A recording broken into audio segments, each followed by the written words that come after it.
Selamat pagi Bapak Ibu yang dikasihi oleh Tuhan. Semoga ada kabar sukacita dan kabar bahagia di pagi hari ini. Perkenalkan, saya Pendeta Elisa Rositawati, Pendeta Jemaat GPIB Sumber Kasih Kendari, yang pada saat ini ditempatkan oleh Majelis Sinode di Pos Pelayanan dan Kesaksian Sebaot dan Pos Pelayanan dan Kesaksian Bukit Zaitun di Kabupaten Konawe, Sulawesi Tenggara, menyapa Bapak Ibu Saudara dalam Morning Call Departemen Pelayanan dan Kesaksian GPIB di Rabu pagi 6 Mei 2020. Kita akan mendengarkan firman Tuhan, namun sebelumnya mari kita berdoa. Allah Bapa di surga, kami mengucap syukur Tuhan untuk pagi hari ini, di mana Engkau telah membangunkan kami untuk kami dapat memulai aktivitas kami pada pagi hari ini. Kami juga bersyukur Tuhan untuk malam hari yang telah Engkau berkati. Dan kami juga berdoa pada saat ini untuk firman Tuhan yang akan kami baca dengan dan renungkan bersamanya Tuhan. Berkati sehingga ini boleh menjadi pedoman kami dalam menjalani hari ini. Bersabdalah ya Tuhan, kami sedia mendengarkannya. Amin. Bacaan Alkitab pada pagi hari ini diambil dari Imamat pasal 4, ayatnya yang pertama sampai ayatnya yang ke-12.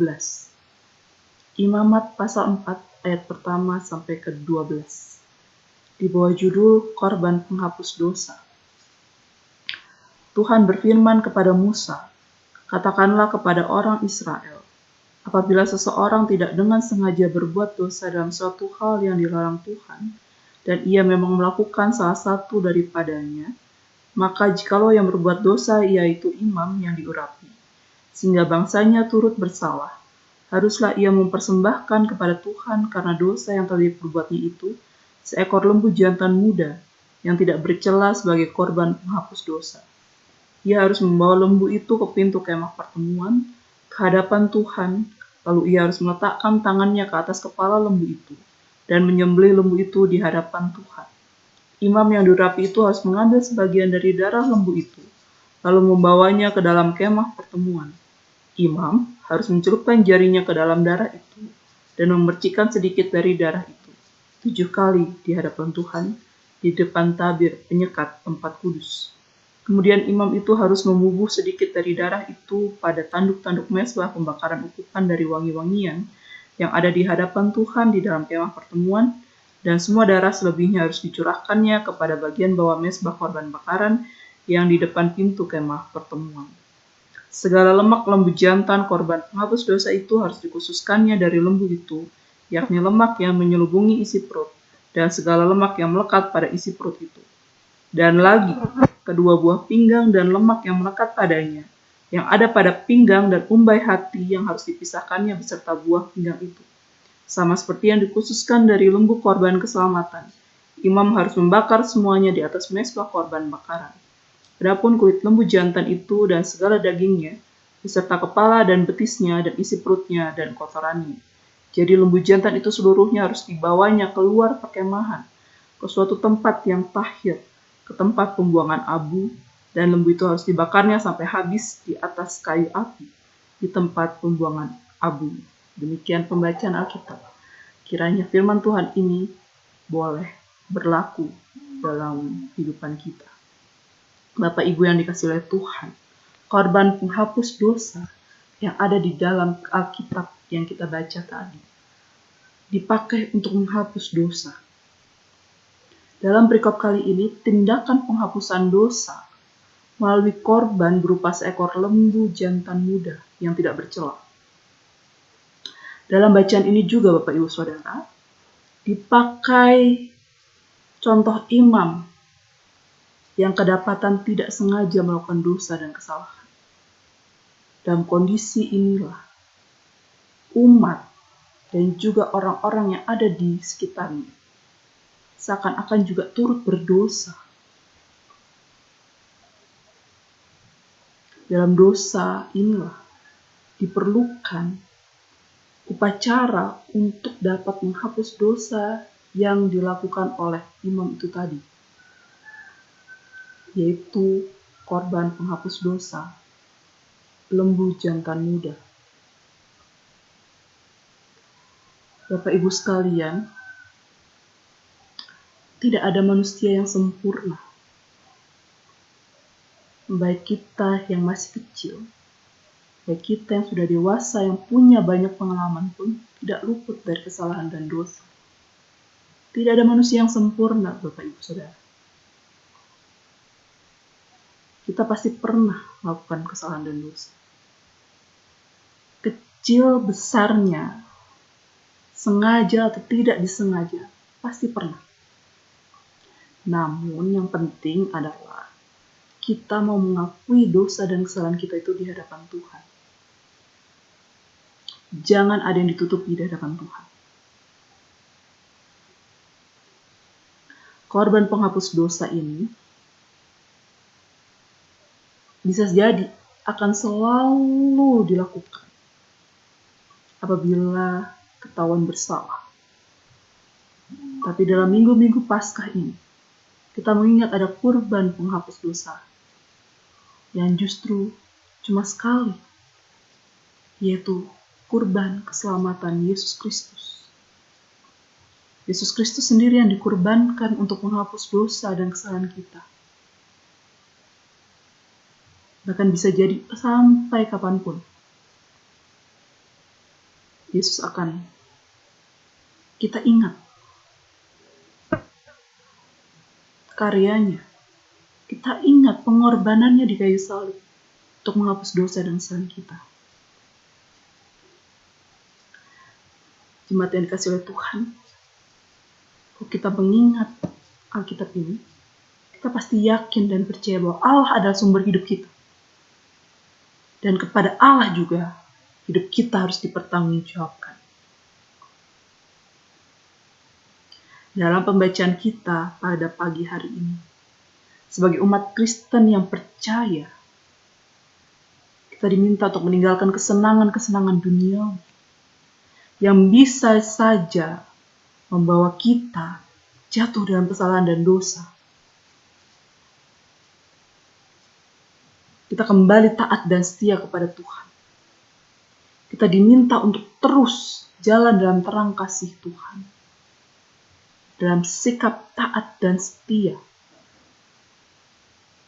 Sikap taat dan setia inilah yang akan membawa pujian, hormat, dan rasa syukur atas berkat Tuhan, atas penyertaan Tuhan, atas bimbingan Tuhan dalam hidup kita.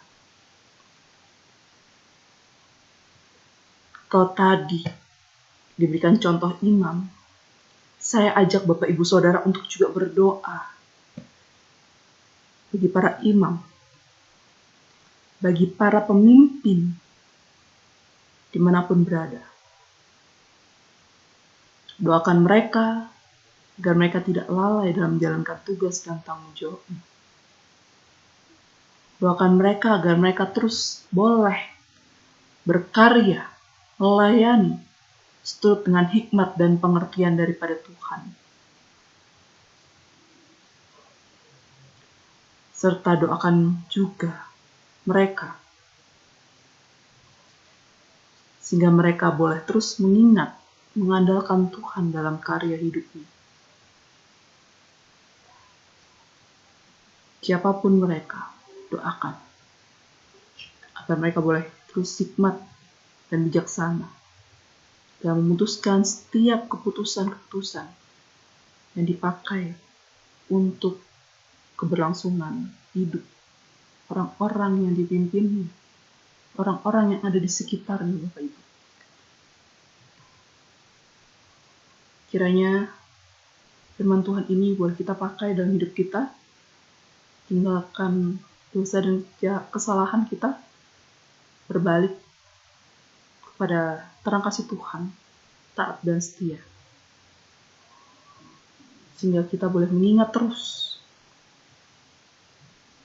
karya keselamatan yang dibawa oleh Yesus Kristus, yang darahnya dicurahkan bagi pengampunan dosa dan kesalahan kita.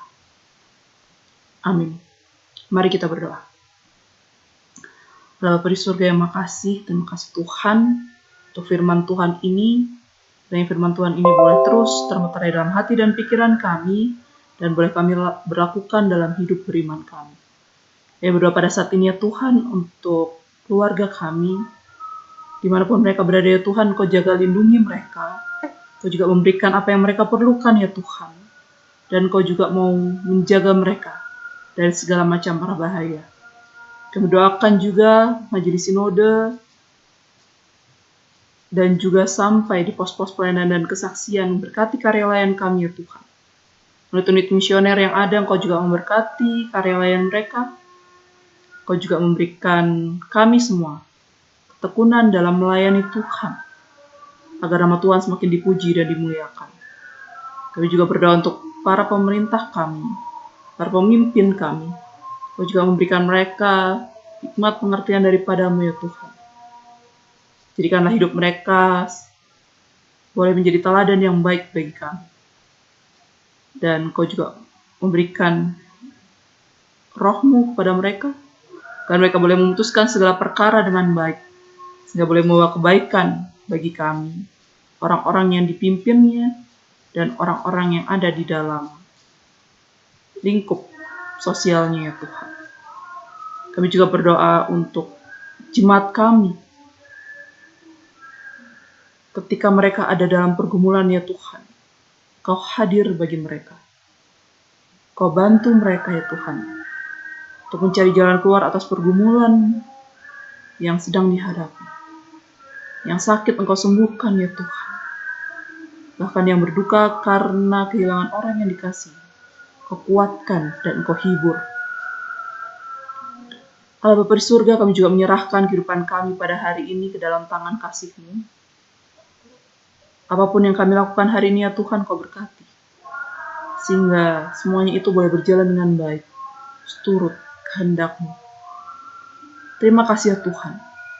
Doa ini kami alaskan hanya dalam satu nama, Tuhan Yesus Kristus, yang telah mengajar kami berdoa. Bapa kami yang di sorga, dikuduskanlah nama-Mu, datanglah kerajaan-Mu, jadilah kehendak-Mu di bumi seperti di sorga. Berikan kami pada hari ini makan kami yang secukupnya, dan ampunilah kami akan kesalahan kami, seperti kami juga mengampuni orang yang bersalah pada kami. Dan jangan bawa kami ke dalam cobaan, tapi lepaskanlah kami daripada yang jahat. Karena Engkau yang punya kerajaan, dan kuasa, dan kemuliaan, sampai selama-lamanya. Amin. Selamat pagi Bapak Ibu sekalian, selamat beraktivitas, tetap jaga kesehatan, dan selalu sukacita dan bahagia. Tuhan memberkati Bapak Ibu Saudara.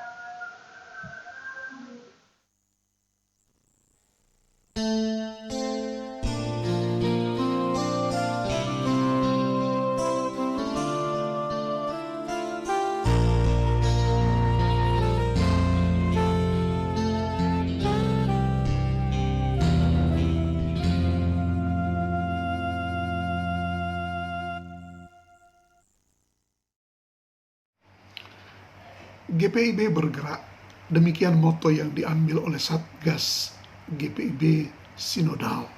Kami sudah berbuat banyak menanggulangi dampak COVID-19, namun masih banyak juga yang membutuhkan. Karena itu kami menghimbau warga jemaat ataupun simpatisan untuk boleh berpartisipasi dalam penanggulangan dampak COVID-19 ini. Dengan segala sukacita partisipasi saudara-saudara kami sambut. Terima kasih, Tuhan memberkati.